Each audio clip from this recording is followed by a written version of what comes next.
आपातकाल का सामना करने हेतु क्या तैयारी करें?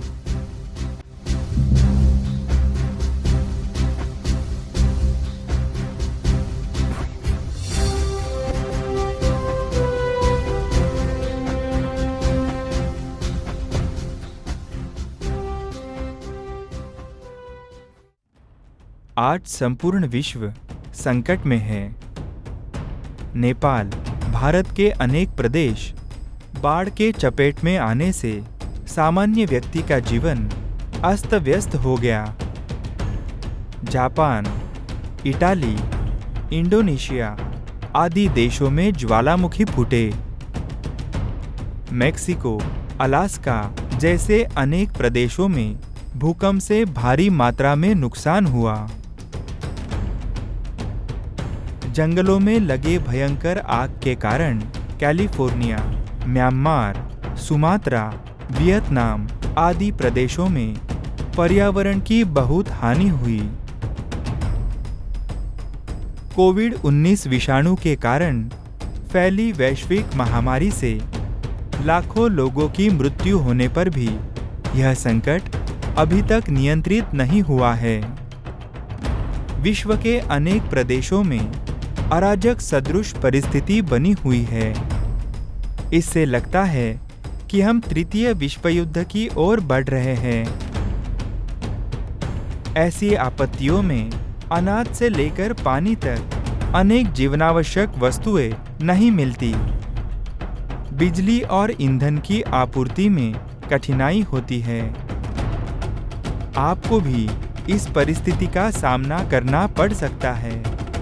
तो अपनी रक्षा करने के लिए हम क्या तैयारी करें? आइए प्रथम समझ लेते हैं। आपातकाल में जीवन रक्षा हेतु आवश्यक मूलभूत सूत्र। पानी, बिजली, रसोई गैस जैसे संसाधनों का मितव्ययता से उपयोग करना सीखें। स्वचालित अर्थात ऑटोमेटिक यंत्रों पर निर्भरता घटाकर स्वावलंबी बने। शारीरिक स्वास्थ्य हेतु प्राणायाम, योगासन, सूर्य नमस्कार जैसे व्यायाम प्रतिदिन करें। निवास से संबंधित सुधार कार्य शीघ्रातिशीघ्र पूर्ण करें। धन का निवेश अति सुरक्षित रूप से करें।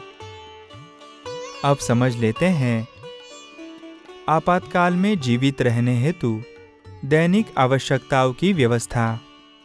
इसमें प्रथम है भूखमरी से बचने हेतु दीर्घकाल के लिए अनाज एवं सब्जी का प्रबंध कैसे करें। गेहूं, चावल, ज्वार, बाजरा आदि अनाज का भंडारण करें। अनाज अधिक दिन तक अच्छा रहे, इसलिए उसे कड़ी धूप में सुखाएं। हानिकारक प्राणियों से अनाज की सुरक्षा हेतु उचित व्यवस्था करें। खाकरा, अचार, फलों के रस, जैम आदि स्वास्थ्यप्रद एवं दीर्घकाल चलने वाले खाद्य पदार्थों का संचय करें।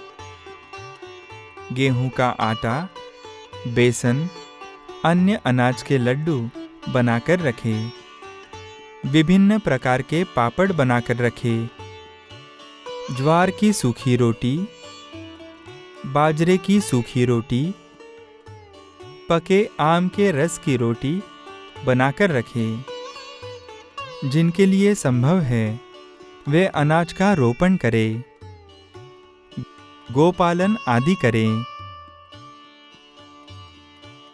घर के क्षेत्र में सब्जियां एवं फलदार वृक्ष लगाएं। अब देखते हैं दूसरा सूत्र। पानी का अभाव ना हो, इसके लिए क्या करें। आपातकाल में पानी की उपलब्धता अनियमित हो सकती है। इससे बचने हेतु 10-15 दिन के लिए आवश्यक जल की व्यवस्था हो ऐसी टंकी लगवाएं। घर के निकट भूगर्भीय पानी उपलब्ध हो तो कुआं खुदवाएं या बोरवेल लगवाएं। वर्षा काल में घर की छत से गिरने वाला पानी उचित व्यवस्था कर टंकी में जमा करें। उसका उपयोग कपड़े धोना, पौधों को पानी देना आदि के लिए करें। अब देखते हैं तीसरा सूत्र, बिजली और ईंधन के अभाव में क्या करें। रसोई गैस के संभावित अभाव को ध्यान में रखते हुए घर में चूल्हे की व्यवस्था करें। पिसाई हेतु हाथ से चलने वाली चक्की, कूटने हेतु ओखली एवं मुसल का उपयोग करना सीखें।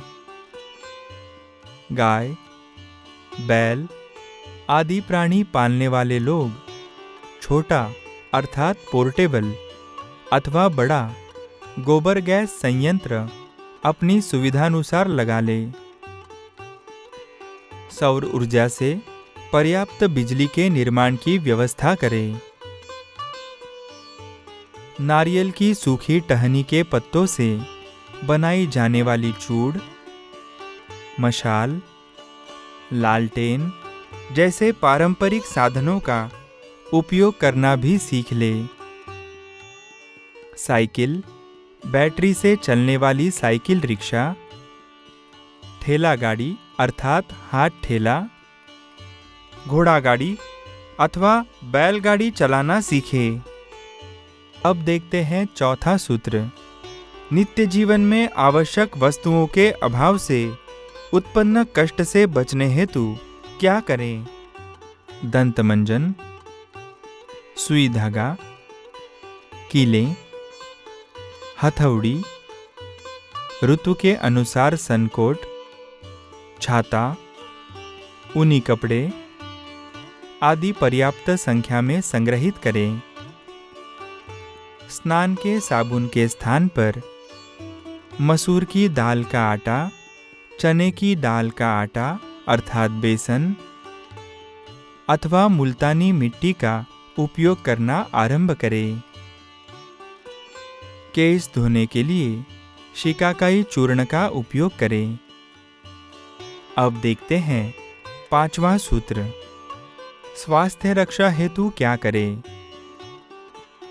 तापमापी अर्थात थर्मामीटर, वैद्यकीय परामर्श अनुसार रक्तचाप अर्थात ब्लड प्रेशर जांचने का यंत्र, रक्त की शर्करा जांचने का यंत्र अर्थात ग्लूकोमीटर, रक्त में स्थित प्राणवायु की मात्रा नापने का यंत्र अर्थात पल्स ऑक्सीमीटर, दर्द में सेंकने के लिए गर्म पानी की रबड़ की थैली, आयुर्वेदीय चूर्ण बनाने के लिए खलबट्टा, कमोड की कुर्सी, ऐसी कुछ व्यवस्थाएं आवश्यकता के अनुसार करें।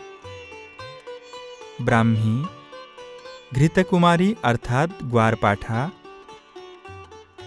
गेंदा, अड़ूसा, ऐरावती अर्थात पत्थर चट्टा, हल्दी आदि औषधीय वनस्पतियों का रोपण घर के ओसारे अर्थात बरामदे, आंगन आदि में करें। बिंदुदाब अर्थात एक्यूप्रेशर, स्नायु चिकित्सा अर्थात न्यूरोथेरेपी, विविध रंगों के उपयोग से की जाने वाली रंग चिकित्सा अर्थात कलर थेरेपी जैसी अन्य प्रचलित बिना औषधि चिकित्सा पद्धतियां सीख लें। प्राथमिक उपचार प्रशिक्षण लेकर वैद्यकीय सुविधा उपलब्ध होने तक रोगी का तात्कालिक उपचार करना सीखें।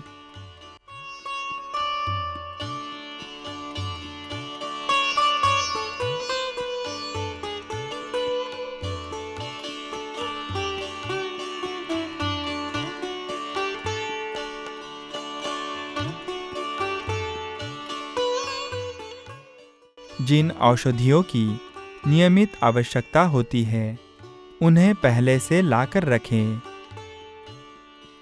अब देखते हैं छठा सूत्र, स्वरक्षा हेतु क्या करें?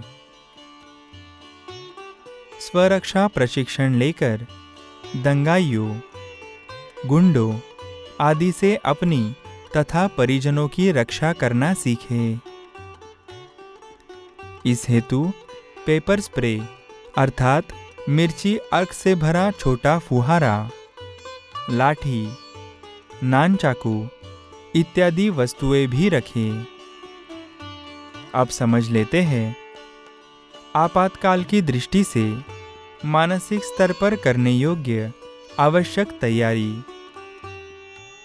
आपातकाल में चिंता से मुक्त होने हेतु स्वसूचना पद्धति का उपयोग कर आनंद में रहना सीखें। इसके संबंध में जानकारी के लिए सनातन का ग्रंथ स्वसूचनाओं द्वारा स्वभावदोष निर्मूलन का अध्ययन करें। अब समझ लेते हैं आपातकाल की दृष्टि से आध्यात्मिक स्तर पर सात्विकता बढ़ाने हेतु आवश्यक व्यवस्था। आध्यात्मिक सुरक्षा हेतु सनातन निर्मित इत्र, गोमूत्र अर्क, कुमकुम, उद्बत्ती, कर्पूर, देवताओं की सात्विक नामजप पट्टियाँ, देवताओं के सात्विक चित्र जैसे सात्विक उत्पादों का आवश्यक संग्रह करें। सूर्योदय एवं सूर्यास्त के समय अग्निहोत्र करें। सायंकाल में हनुमान चालीसा, चंडी कवच जैसे स्तोत्र का पाठ करने से सुरक्षा कवच मिलता है। भगवान श्री कृष्ण ने श्रीमद् भगवद गीता में कहा है, न मे भक्त प्रणश्यति। इसका अर्थ है मेरे भक्तों का नाश नहीं होगा। इसलिए भगवान के भक्त बनने का प्रयास करें, अर्थात साधना करें। साथ ही अवश्य देखें सनातन संस्था का ऐप आपातकालीन सुरक्षा सर्वाइवल गाइड।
अधिक जानकारी हेतु संपर्क 9322533595।